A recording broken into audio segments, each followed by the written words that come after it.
Io direi che possiamo anche cominciare.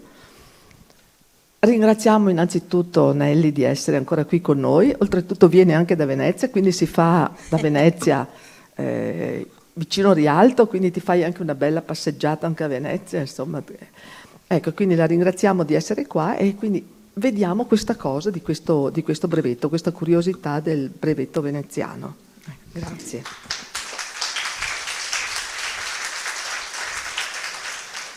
Grazie, buonasera a tutti e bentrovati. Allora, questa sera vi parlo dell'invenzione del brevetto. Sembra una cosa scontata perché nella nostra civiltà è un qualche cosa che ormai siamo abituati a dare per scontato.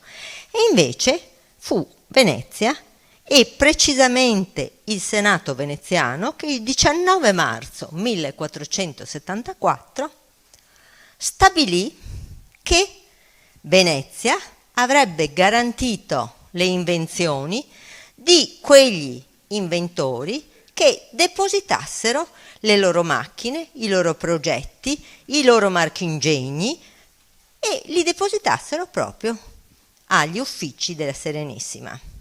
Perché? Perché il momento più difficile per un inventore, pensate 1474, gli inventori da chi andavano? Dai signori, andavano da chi aveva il potere e per riuscire a realizzare le loro macchine dovevano spiegarne l'utilità, dovevano spiegare il funzionamento, dovevano cercare il finanziamento, ma quello era il momento più difficile, più pericoloso, perché di furbi ce ne sono tanti e quindi di persone pronte a catturare il succo delle loro invenzioni e a realizzarle magari male, per lucro, sottraendo quindi un anche cespite di guadagno a chi aveva lavorato a una determinata soluzione scientifica, bene, era quello il momento a rischio.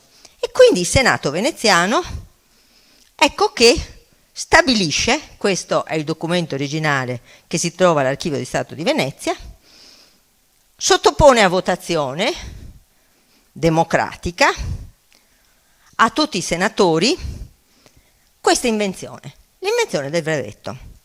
Vedete, la votazione di 116 de parte, cioè favorevoli, solo 10 contrari e 3 non sinceri. Chi sono i non sinceri? Gli astenuti. I veneziani definiscono i non sinceri astenuti. Ma torneremo più tardi sul succo di questo documento, di questa parte, di questa legge del Senato. Perché chiediamoci un momento, ma come mai nasce così dalle intelligenze dei senatori veneziani questa legge, questa idea di proteggere gli inventori? Dobbiamo pensare che i veneziani in quel periodo avevano subito varie pestilenze, come tutto il resto dell'Italia e dell'Europa, che avevano decimato la popolazione. Avevano bisogno di immigrazione, ma di immigrazione qualificata. E quindi cercano di attrarre i cervelli e di incoraggiare la sperimentazione e l'innovazione. E come fanno? Possono farlo tutelando il diritto d'autore per favorire però lo sviluppo tecnologico di Venezia. E qui dobbiamo soffermarci sul contesto. Venezia non è una città come tutte le altre, non è un territorio come tutti gli altri. Venezia sorge su terre incerte e insalubri, non sorge sulla terraferma. E quindi questa sua ubicazione, che è dovuta alla paura dei fuggitivi alle varie invasioni dei barbari, è un'ubicazione che ha sollecitato questi profughi a far agire l'intelligenza, ha sollecitato l'ingegno, perché altrimenti in quelle paludi, in questa laguna in cui le terre incerte cambiano i loro equilibri con l'acqua, non sarebbero mai riusciti a sopravvivere. E una volta che i Longobardi si stabiliscono dal 568 e poi, questi rifugiati non possono tornare indietro perché rischiano la pelle. Quindi devono fare di necessità virtù. Quelle lagune così inospitali però sono sicure. E allora bisogna che si inventino dei modi per abitarle. Questa è l'immagine di una peocera, ma probabilmente le prime abitazioni non erano tanto differenti. Guardate questa descrizione di Cassiodoro nel 537, aveva visitato le lagune e scrive: le vostre case, simili ai nidi degli uccelli acquatici, ora appaiono terrestri, ora insulari, perché con la bassa marea sembrano sulla terra, ma con l'alta marea sembrano in mezzo alla laguna. Sparse su distese di acqua molto ampie, ed esse non sono opera della natura, ma della cura degli uomini. In quei luoghi la consistenza del suolo è resa più solida da vimini intrecciati. Quindi cominciano già i primi a intrecciare vimini per fermare la terra, che le maree non se la portino via, se no dove possono abitare, dove possono risiedere. E è talmente povero il luogo che cominciano a sfruttare la risorsa che è l'unica in abbondanza, e cioè il sale. E allora dalle saline ritraggono questa preziosa moneta che scambiano con i popoli della terraferma per avere le farine, per avere di che sopravvivere, per avere le materie prime che in terraferma sono a portata di tutti e che nella laguna non ci sono. Quindi si sfamano col pesce e scambiano le risorse di cui hanno bisogno con il sale.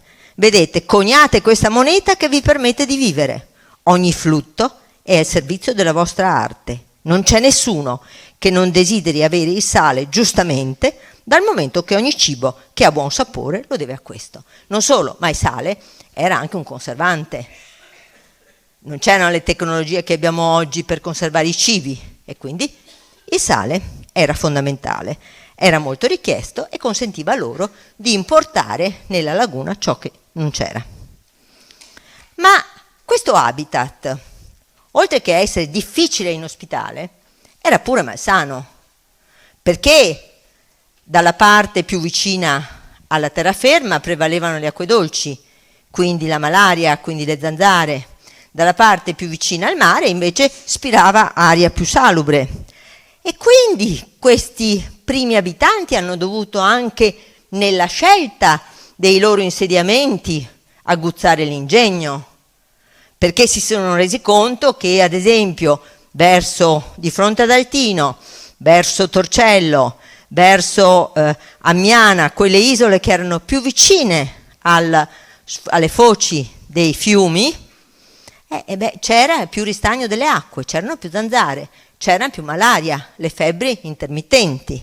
Perciò si spostarono e prima si collocarono lungo i litorali, poi a Malamocco, poi però videro che Malamocco era facilmente aggredibile, ad esempio dalle truppe nemiche di Carlo Magno, e quindi di Pipino, figlio di Carlo Magno, e finché nell'810 scelsero Rialto, Rivo Alto, dove il rivo era più profondo e dove la terra era più alta.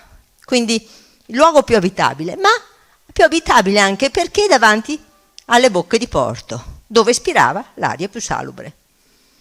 Ecco quindi l'osservazione, la sperimentazione porta a scegliere il luogo in cui insediare il centro urbano della laguna, il centro di Venezia, Rialto, dove sorgerà il Palazzo dei Dogi e dove si insedierà la grande civiltà della Serenissima.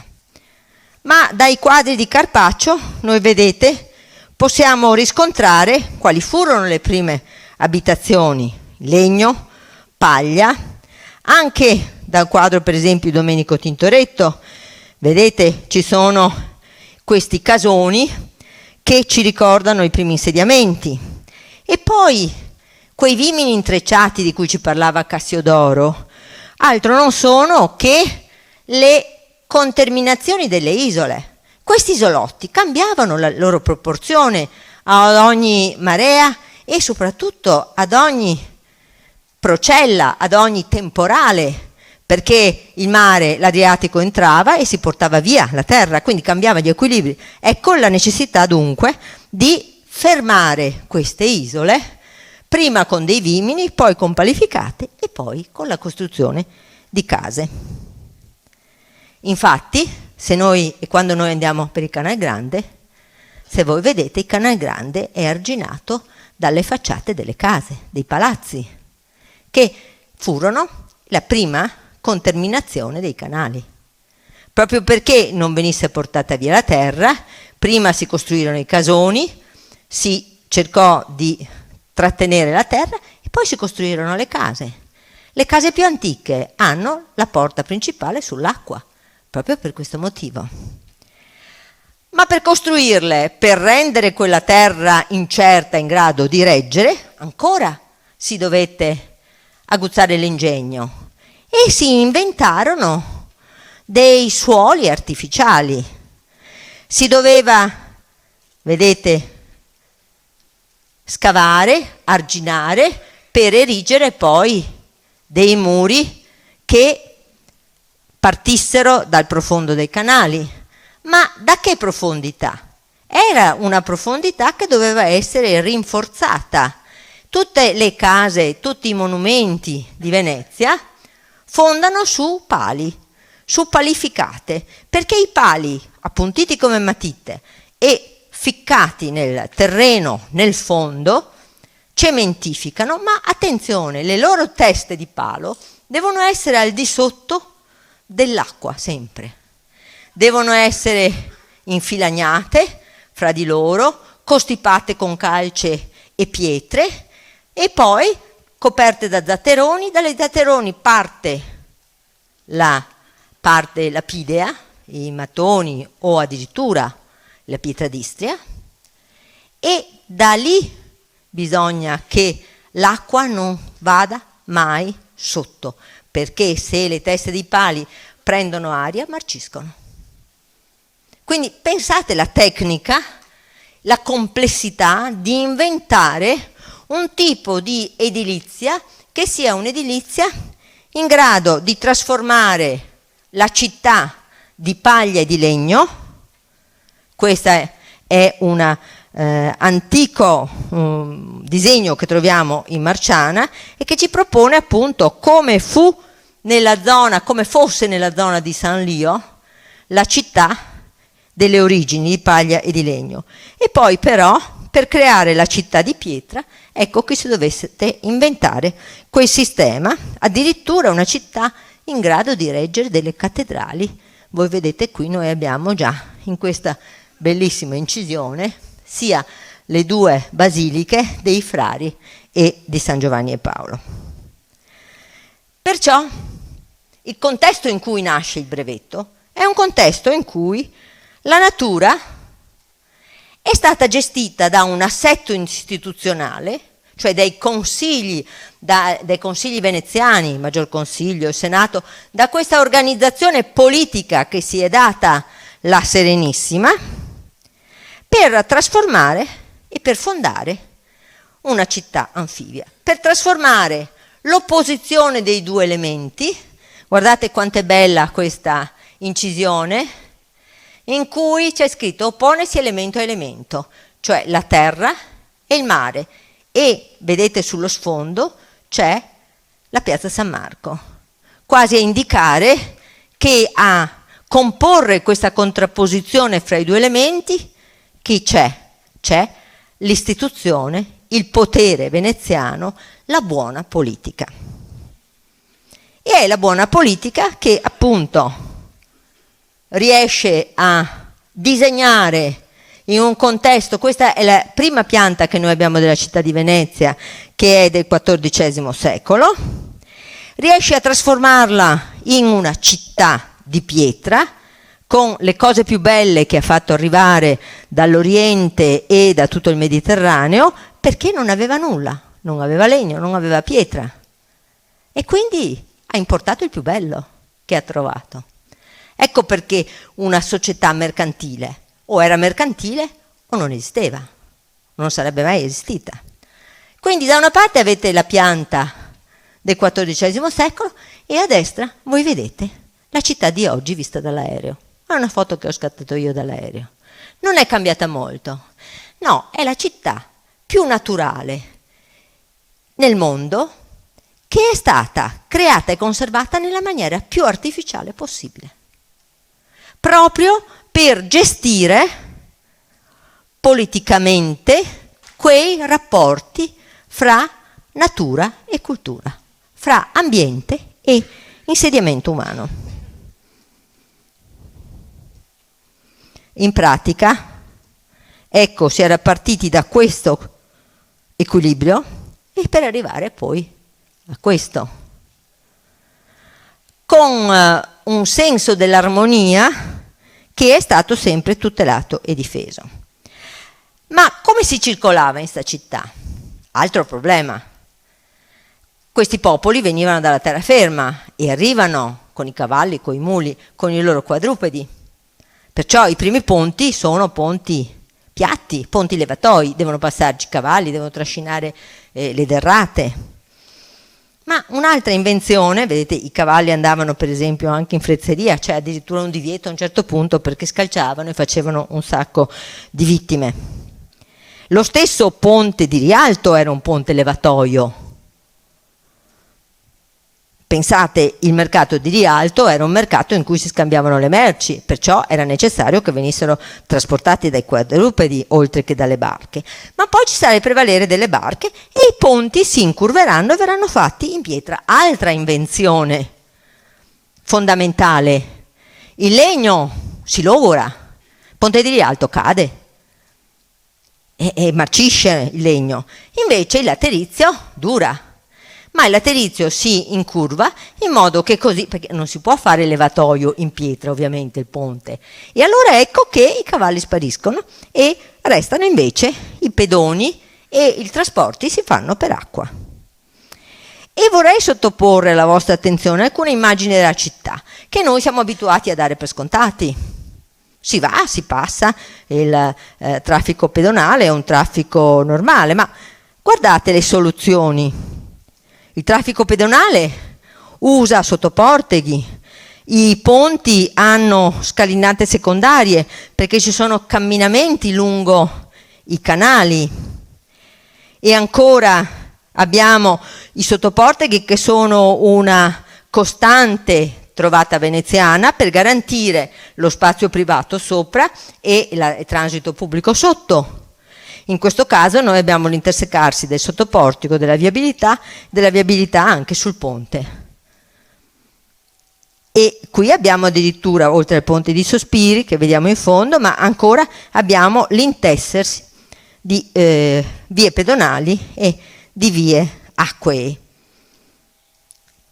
Questo, ad esempio, è un ponte che serve una calle che poi si apre da una parte Campo Santa Maria Formosa, dall'altra parte ha una fondamenta. Queste sono soluzioni che quando le fotografiamo le diamo per scontate. No, queste sono frutto di un'intelligenza urbanistica che ha rispettato quelli che erano i corsi d'acqua, i rii, per anche garantire il transito pedonale. Quindi è un continuo esercizio di armonia e di intelligenza e di industria. Ma un'altra cosa, tutte le città nascono sui fiumi perché? Perché c'è bisogno di acqua da bere, di acqua potabile. Roma, Parigi, tutte le città sorgono di solito su un fiume. Venezia non ha acqua dolce. Ancora si è dovuto inventare un sistema di approvvigionamento idrico.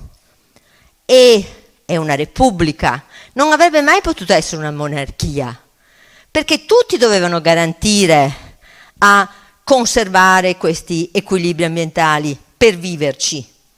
E soprattutto chi poteva e chi aveva di più doveva garantire la sopravvivenza della popolazione.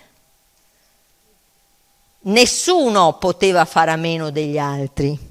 Quindi quando si studia un approvvigionamento idrico come quello dei pozzi, cioè delle cisterne in cui raccogliere l'acqua piovana, isolandole dall'acqua e dalla terra circostante dove c'è acqua salmastra, si provvede a che la popolazione possa attingerla, perché altrimenti la popolazione muore senza acqua.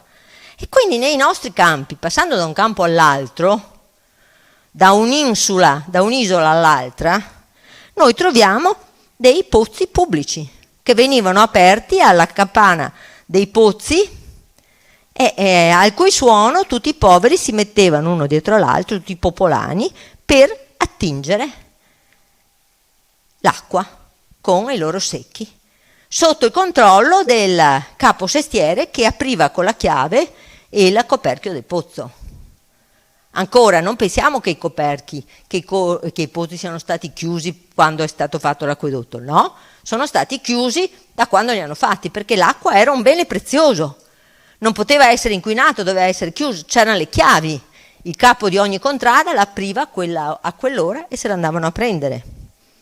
Ancora ingegno, ma i nobili, i ricchi, non era giusto che usufruissero dell'acqua che veniva data gratis alla popolazione e quindi i palazzi si organizzavano attorno al cortile in cui c'era il pozzo privato, che veniva rifornito dall'acqua che cadeva dai tetti, veniva fatta confluire attraverso delle grondaie o dei pluviali alla cisterna del pozzo e veniva utilizzata dai signori e dal loro personale. Oppure, quando non c'era acqua, si facevano portare l'acqua con le barche acquarole dal Brenta. Ecco, guardate come erano organizzate. Puro frutto dell'ingegno. Un pozzo, ogni pozzo veneziano, perché è equidistante, a meno che non sia un pozzo interno al palazzo, in un androne ad esempio, e allora era collegato direttamente al tetto e alle acque che fluivano dal tetto, oppure un pozzo che era al coperto perché era usato solo come cisterna e quindi era rifornito dal canale, dalle barche acquarole. Ma i pozzi che sono i puteali, che sono in mezzo ai campi, sono equidistanti di solito da tutte le case intorno, perché le case intorno fanno scorrere l'acqua che arriva sotto.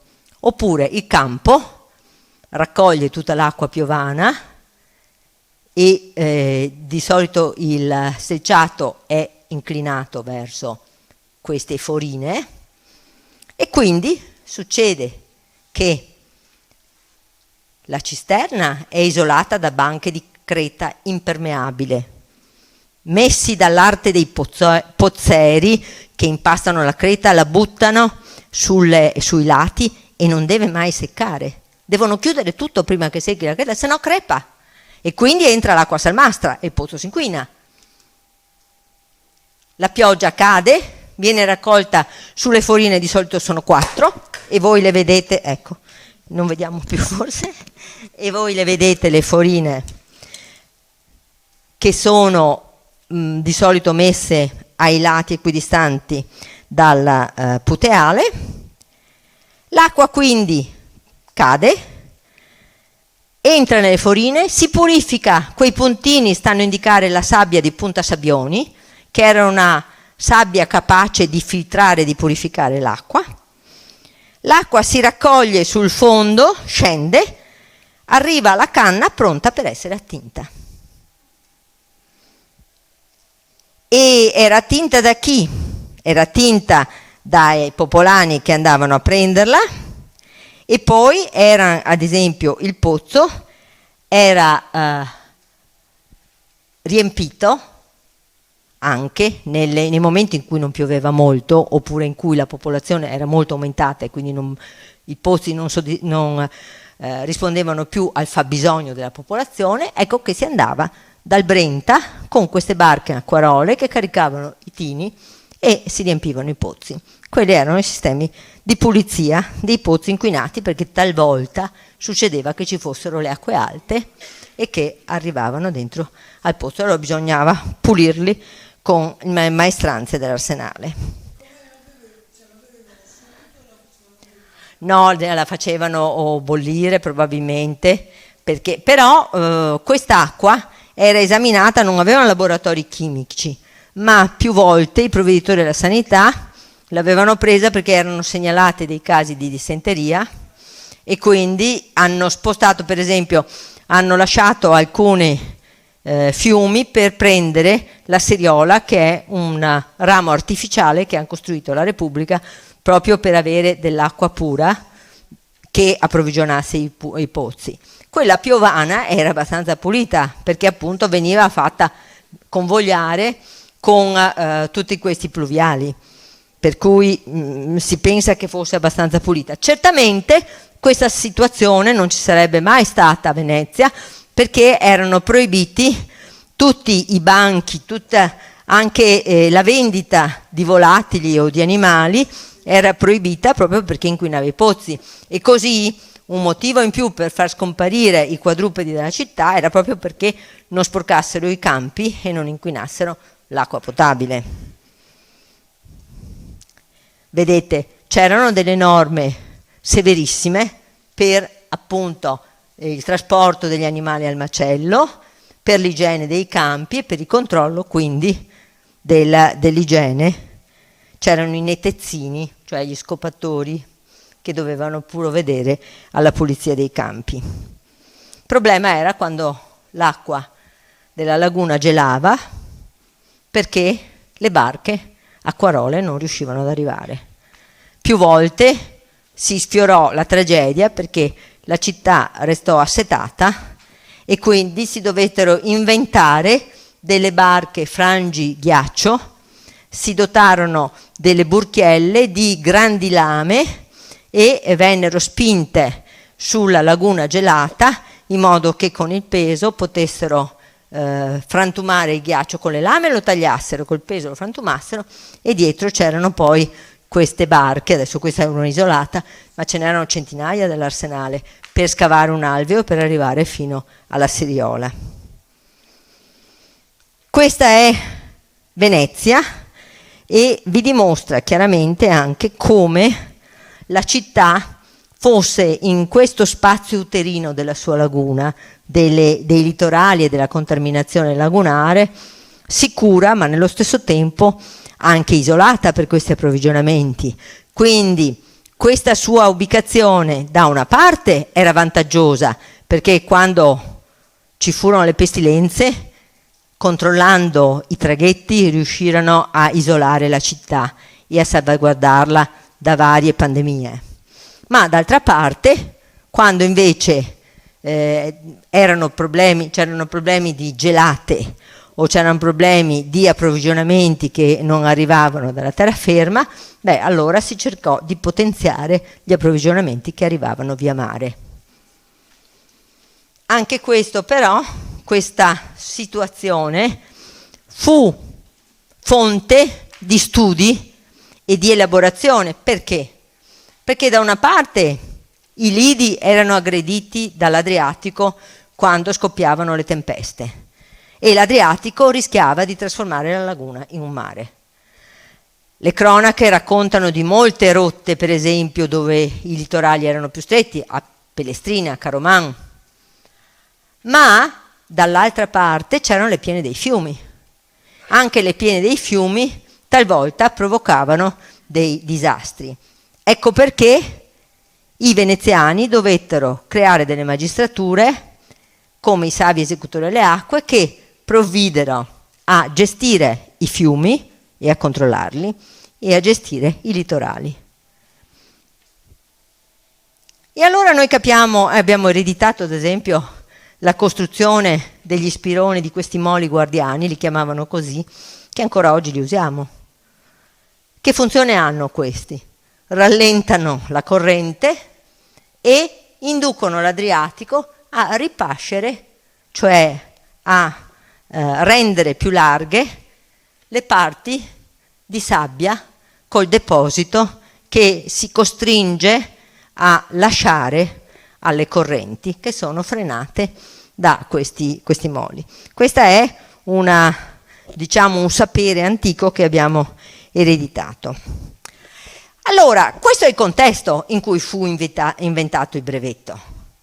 Un contesto in cui o ci si industriava o si moriva, o si andava via o non si beveva, non si viveva, non si abitava. E fin dal 300 il maggior consiglio, quindi l'organo che riassume e rappresenta tutte le famiglie dei patrizi, dei patres, le antiche famiglie veneziane si riuniscono al maggior consiglio. In certi periodi sono anche più di 1000, quasi 2000 persone. Allora, nel 300 si riuniscono e decidono di concedere delle grazie agli inventori di macchine per dragare i canali e per lavorare la lana. Perché per dragare i canali? Ma per forza, perché se si interrano non c'è più circolazione, non c'è più economia, non si mangia, non si beve acqua. E perciò si pensa di incentivare le invenzioni. Ma poi questo tipo di tutela e di incentivazione viene conosciuto da tutto il mondo. E allora noi abbiamo per esempio un Pietro di Rodi, Francesco Pietro di Rodi, che viene qua e propone i suoi folli per panni, cioè delle marchingegni per lavorare i panni, per tessere. E ancora, guardate le date, 1419-1433, sono concessi esoneri fiscali e concessioni di acqua pubblica per la costruzione di questi marchingegni per lavorare i panni, per lavorare i cotoni, la canapa e così via, per far girare l'economia. Ma ancora noi troviamo il problema dei mulini. Il grano è facile portarlo, il frumento, in chicchi, ma poi bisogna macinarlo. E si fa presto in terraferma con i ruscelli, con la forza dei fiumi. Ma qua i fiumi non c'erano. Aria, vento ce n'era non tanto, e quindi gli inventori, ecco che propongono dei mulini che vanno in laguna, sfruttando magari le maree, chiudendo l'acqua che entra e poi facendola uscire velocemente. C'è un francese, Antonio Marini, nel 1441, che si presenta e dice: io ho una serie di progetti per costruire mulini, lo faccio proprio a mie spese, ma garantitemi però che non vengano imitati. Qui siamo prima del brevetto e la intelligenza degli organi istituzionali della Repubblica è di ascoltare queste persone, perché ha bisogno di invenzione. E il Maggior Consiglio glielo garantisce, hanno bisogno di mulini. Tant'è che 3 anni dopo lo stesso francese chiede la privativa, cioè non solo inventa, ma se la vuole gestire privatamente, il segreto, cioè l'utilizzo esclusivo di una macchina per l'escavo dei canali. Questo è veramente una fucina di idee, quest'uomo. E però trova risposta in un Maggior Consiglio, in questo caso, che gli dà soddisfazione. E così qualche anno dopo crea anche dei mulini. Vedete, siamo nel 1450. Ma ancora, il Senato offre protezione e incentiva chi propone o importa nuove attività. Siamo in periodi, come vi dicevo, di pestilenze, di decimazione della popolazione, di crisi economiche conseguenti a queste calamità. E poi ancora, finalmente, si arriva a concedere un brevetto per i fornelli e si contratta sempre con questi inventori. E questo Guglielmo Lombardo dice: ma scusate, sì, io vi faccio la cosa, però voi garantitemi anche che se c'è qualche copione, qualche contraffattore, lo punite. C'è un do ut des. E qui siamo quasi arrivati a quel fatidico marzo 1474. Vedete quindi come sia un cammino politico, ma che si fonda sulla realtà assolutamente unica e eccezionale del luogo che è costituito dalla laguna di Venezia e dalla città di Venezia. E allora vogliamo leggere un attimo questo documento? Non pretendo che lo leggiate voi, ve lo scrivo, guardate. L'andare a parte, così si diceva quando si proponeva una legge, che questo consiglio, cada un che farà in questa città alcun nuovo e ingegnoso artificio, cioè prima considerano, dice ma come? Questa città è un porto di mare, arrivano un sacco di persone che magari si fermano anche solo un giorno, ma queste persone potrebbero essere utilissime, perché intelligenti, ma noi non sappiamo tutte le chance che perdiamo nel farle scappare.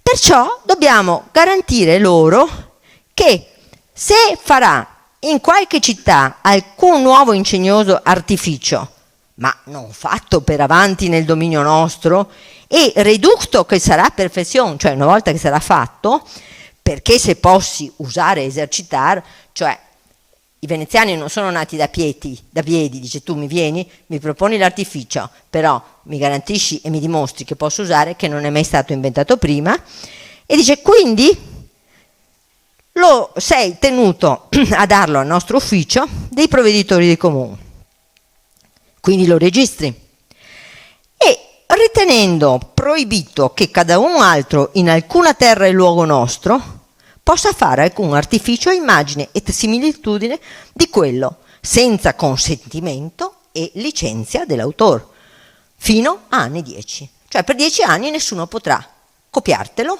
e eseguirlo. Et tamen e tuttavia, se alcuno lo facesse, l'autore e inventore predetto abbia la libertà di poterlo citare a qualsiasi ufficio di questa città, dal quale ufficio è il detto che avesse contraffatto, cioè il contraffattore, sia costretto a pagare ducati 200 e abbia anche l'artificio subito desfatto, quindi distrutto.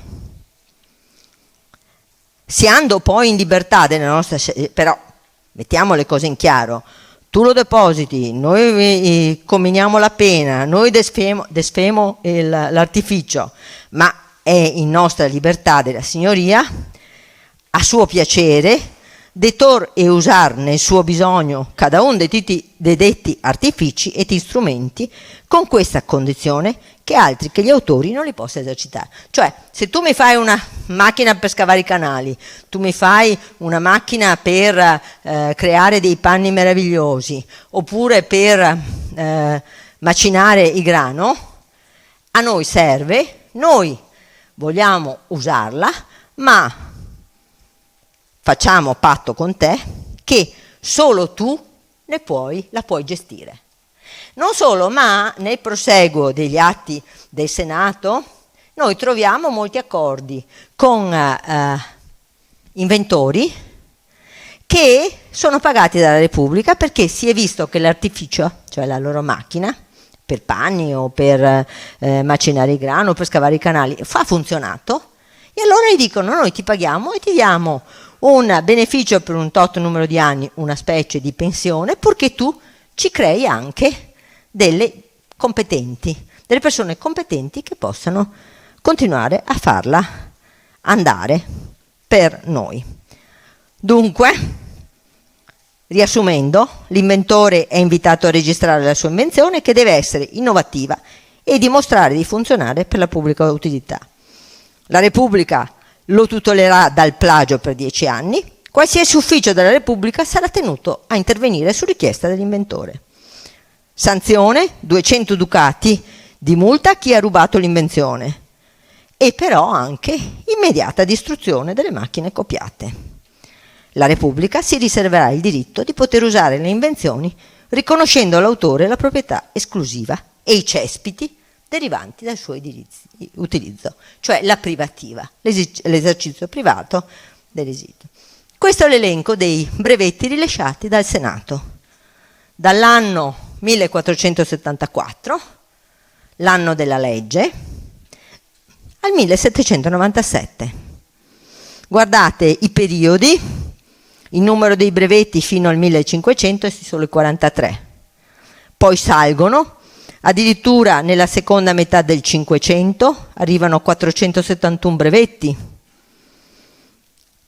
nella seconda metà del Settecento sono 530.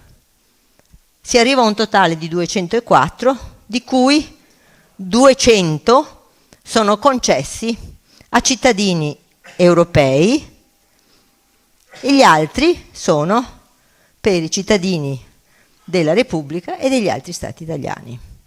C'è un'altra strategia culturale, politica e scientifica dei veneziani in questa scelta, che è quella non di andare a copiare delle invenzioni che sono state fatte in altri paesi, ma di fare in modo che l'inventore venisse con la sua invenzione.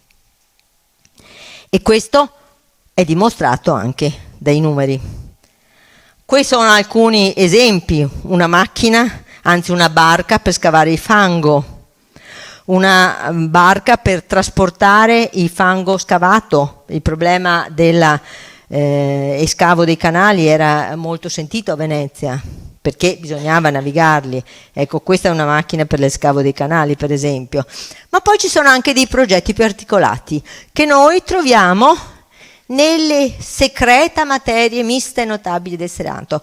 Perché? Perché certi studi, che sono degli studi molto articolati, sono considerati degli studi da tenere segreti, di importanza come un segreto di Stato. Questo è uno studio fatto nel 1608 da due fratelli, i due fratelli Paolini, che sono bellunesi e che a un certo punto cominciano a studiare le montagne e le montagne e il rapporto sinergico fra le montagne e la laguna. Quindi si rendono conto che tutto ciò che viene buttato accatastato ai lati delle strade, vedete qui c'è un carro che scende, poi alla fine rischia di confluire a valle e di interrare la laguna. I veneziani non avevano tanto il problema delle acque alte per secoli, ma hanno avuto il problema dell'interramento della laguna, perché i fiumi erano indefessi e continuavano a portare giù detriti. E quindi rischiava la laguna di trasformarsi in una pianura. E allora addio sicurezza della Repubblica di Venezia. Venezia era stata intoccabile per secoli, perché nessuno riusciva a entrare nelle secche della laguna, solo chi la conosceva, chi la sapeva navigare. Nel suo spazio uterino era sicura, scomoda fin dall'inizio, però tanto sicura. Quindi questo progetto, ad esempio, è un progetto interessantissimo perché segue l'inquinamento, o meglio l'inquinamento solido, fino alla laguna e propone delle scoassere, mega scoassere anche sia a Rialto che a San Marco, per raccogliere tutto ciò che dei due mercati veniva smaltito che andava a finire in acqua, con una chiara anche intuizione ecologica molto interessante. Ecco, questo è un progetto che si ritrova fra i progetti proposti da inventori o comunque da studiosi che volevano avere dei vantaggi dal proporre ai veneziani. Questo è un altro progetto che è molto simile al nostro Mose. Siamo nel 1672, è un ferrarese che propone la sua invenzione. Dice: facciamo un muro ad arcate lungo tutte le bocche di porto, ci mettiamo delle scogliere all'esterno e quando c'è il mare in burrasca apriamo le porte, il mare si agita ancora di più sulle scogliere, entra con veemenza, scava la laguna e quando ritorna indietro ci risolve il problema dell'interramento della laguna. Viene esaminato questo progetto, cioè costosino perché come un Mose ante litteram, e rispondono che in realtà è un'idea sì innovativa, ma non risponde a quella che è la filosofia degli interventi della Repubblica, che devono essere compatibili, sperimentali e reversibili. Una grande lezione che ancora oggi sarebbe molto utile. Questi sono i progetti dei moli Spironi Guardiani, cioè delle attuali dighette come le troviamo oggi in laguna. Ma anche i murazzi furono frutto di un'invenzione. Ci fu Bernardino Zendrini che studiò la pozzolana, ovvero la terra lavica di Pozzuoli, arriva in Senato e dice: signori, noi spendiamo un sacco di soldi ogni anno per fare le difese a mare con centinaia di migliaia di pali e potremmo usare invece dei sassi trattenuti con la terra, con la pozzolana, cioè la terra lavica, che a contatto con l'acqua cementifica. Fa il primo esperimento nel 1738 e poi verranno fatti tutti i murazzi. Goethe, quando arriva a Venezia, a fine Settecento, vede i murazzi e dicono: ma questa è una delle 7 meraviglie del mondo, anzi, è l'8ª. Questi sono i libri in cui ho trattato, ma forse li conoscete perché ve ne ho già parlato, ma questa è la bibliografia. E infine arrivo ad altri tipi di invenzione che rientrano sempre, alcuni in queste carte, ma altri poi nelle carte dei provveditori della sanità, perché sono le invenzioni di farmaci medicinali, di medicine, di cerotti, di aghi, di vari strumenti chirurgici che vengono proposti non più al Senato, ma il Senato passa la competenza ai provveditori della sanità. Questa che è la piazza, anzi per la verità il molo che si affaccia alla piazza liquida dei Veneziani, al bacino di San Marco, era popolato da tutti gli inventori che proponevano le loro trovate. Attenzione però, non erano chiamati salimbanco perché salivano sui banchi, vedete, per farsi vedere, per farsi sentire meglio dal popolo, e questo era un luogo internazionale in cui confluivano i vari mercanti per sentire quelle che erano le innovazioni.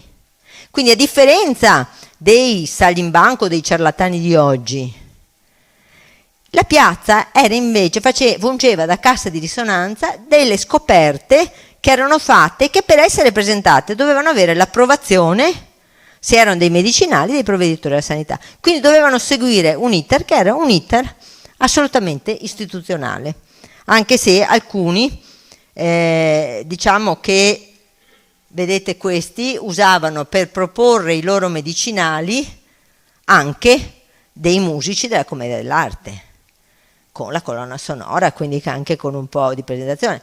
Del resto, noi quando apriamo la televisione abbiamo pure la presentazione di un sacco di prodotti che si avvalgono di colonna sonora, di attori e così via. E questa è una tradizione, che è una tradizione assai antica e molto usata dai veneziani. Ecco, vedete, quelli erano i musici, ma potete, eccoli qua. C'era anche questo signore con questo bel pizzetto perché le donne non potevano fare le commedianti e quindi non sarebbe stata una cosa per bene. In questo caso si propone un antidoto, un antiveleno, infatti c'è uno dei commedianti che ha in mano una vipera per far vedere che metterà il muso della vipera dentro a questo bicchiere con il medicinale, la vipera morirà in realtà soffocata, ma poi dicono che muore per il veleno, per l'antiveleno. Ecco, queste sono altre immagini. E vi faccio notare questo, perché? Scusate, ecco, vi faccio notare questo salimbanco che sta mostrando il suo privilegio, cioè la licenza di vendere perché il prodotto è stato approvato dal Senato, in questo caso se è un medicinale dai provveditori alla sanità. Queste sono alcune di queste ricette che noi troviamo in Archivio di Stato e che sono approvate con tutti i medicinali, con tutte le erbe e con tutte le proporzioni. C'è stato, non vi so dire anche che dibattito, perché non volevano dare i segreti medicinali e invece il Senato o comunque i provveditori della sanità dicono no, voi ci dovete dire perché noi dobbiamo farli esaminare dai nostri protomedici. Quindi vedete, un controllo attento. E questa è l'immagine dei riti pubblici durante i quali si preparavano con mortai e con setacci le medicine, e c'erano delle giornate in cui, per esempio, la teriaca, che era un'eccellenza veneziana, un farmaco che curava un po' tutto e che era esportato in tutto il mondo, bene, c'erano delle giornate di festa dedicate proprio a promuovere sulle strade davanti alle farmacie teriacanti che la producevano questa lavorazione pubblica, e Venezia brulicava di mercanti che venivano da tutto il mondo, anche dall'Oriente, per vedere e per assistere e per comprare, perché si vendeva. Questo addirittura viene imitato e viene citato a Roma da questo grande teatro della Teriaca. Questi sono i manifesti in arabo per esportare la Teriaca. Quindi pensate che popò di mercato che avevano. E interessante, se passate per la Strada Nuova e voi andate alla farmacia Ponci, o meglio l'Ercole d'Oro, era la farmacia di questo studioso, Giovan Geronimo Zanichelli, il quale dai provveditori della sanità ottiene il privilegio di produrre le pillole del Piovano. Perché il Piovan de Santa Fosca, dove si trova la farmacia, era stitico. E lo Zanichelli aveva una conoscenza raffinatissima di tutte le erbe.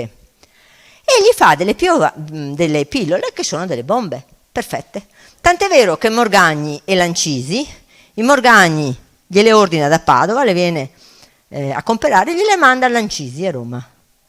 Erano talmente famose, e allora lui, dati gli effetti delle pillole del Piovan, dedicate al Piovan, che è il suo ispiratore, chiede ai provveditori della sanità di avere il privilegio, il brevetto, diciamo, per il farmaco si chiama il privilegio, di poterle produrre in esclusiva, e glielo danno, e come anche nel 1729, non solo, ma quando lui muore passa anche al figlio, che continua a produrle, possano continuare a essere prodotte. E nel 1759 passa anche alla sua vedova. Questa è la farmacia che vi invito a visitare perché è meravigliosa. Adesso ci vendono dei profumi, ma insomma diciamo che la conservano ugualmente bene. Questi sono dei momenti della lavorazione, vedete il momento del mortaio, della lavorazione, della triturazione delle erbe. E poi c'è quella invece dello studio, veramente pregevole questa opera di Intarsio, che è della fine del Seicento. Tutti i vasi. Ecco, e questa è l'officina che era nel retrobottega, in cui si fabbricavano. Questi sono i vari foglietti promozionali delle pillole del Piovano, e il privilegio, e questo è ancora un altro privilegio del magistrato alla sanità, vedete, sempre delle pillole dette del Piovano. Guardate con l'Ercole, perché fanno anche, che rafforzano. Questi sono i libri in cui io ho trattato di tutto questo. C'è nel guardarsi da chi non si guarda, e anche in questo c'è addirittura un itinerario per le varie spezierie, ma ve ne potrò anche parlare un'altra volta. Ma passiamo a una grande invenzione attuale, che è l'invenzione del Mose. È un'invenzione molto discussa, molto chiacchierata, adesso riesce a tenerci fuori ancora le alte maree, costerà moltissimo allo Stato italiano, chissà fino a quando continuerà a poterla pagare, ma comunque è una dimostrazione chiara che Venezia è una fucina di intelligenze, di invenzioni. E perché Venezia non è stata scelta come sede dell'Ufficio Europeo dei Brevetti? Non sarebbe stato il luogo adatto? Perché dobbiamo essere solo un riferimento per un turismo di massa e non invece per rinfocolare una tradizione che è nata qui? Non sono nati solo i carnevali a Venezia. Venezia è il crogiolo di intelligenze, di invenzioni, e, come dimostra il brevetto, è anche un esempio di buona politica e di attrazione di attività altamente remunerative. Perché dobbiamo vivere solo di turismo, e perché non dobbiamo far conoscere questa? C'era qualcuno che conosceva questa storia? Appunto, perché non si insegna nelle nostre scuole? Ecco. No, ma il problema è che la conoscenza deve essere alla base della valorizzazione. Se io non conosco la preziosità di Palazzo Ducale piuttosto che da Cadoro, io la tratterò come una cosa da poco. Se io non conosco le peculiarità della nostra storia, la grandezza del nostro passato, bene, allora capite che bene che in pratica si sprecano molte chance, molte possibilità. Grazie dell'attenzione. Se avete domande.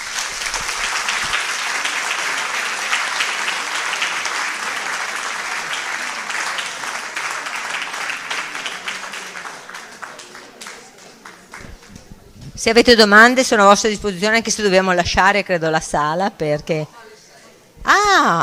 io mi ero anche affrettata perché...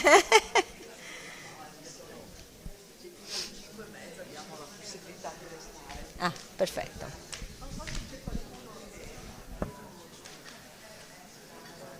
Se c'è qualcuno che vuole chiedere qualcosa, intanto io vi dico che tutte queste conferenze vengono registrate e le mettiamo sul sito, cioè il tempo che ce le passino, che le mettiamo su YouTube e così, le mettiamo sul sito a partire dalla locandina. Voi quando andate nel sito, nella pagina Candiani, ci sono tutte le locandine di questi incontri e ci sarà vicino il segno della pellicola e lì, cliccando su questa piccola icona, vedrete il video di questo che abbiamo fatto attualmente, insomma. Lo cerchiamo, lo faccia. No, sul sito nostro dell'UTL. Potremmo farlo vedere? Magari. E poi, se volete, io quasi tutte le mie conferenze le metto sul mio canale YouTube, quindi YouTube Vanzan Marchini, e voi vedete ci sono molte conferenze che vanno dalla storia della società, alla storia della lussuria, alla storia della cultura, e infatti sono molto consultate, per esempio, dalle guide.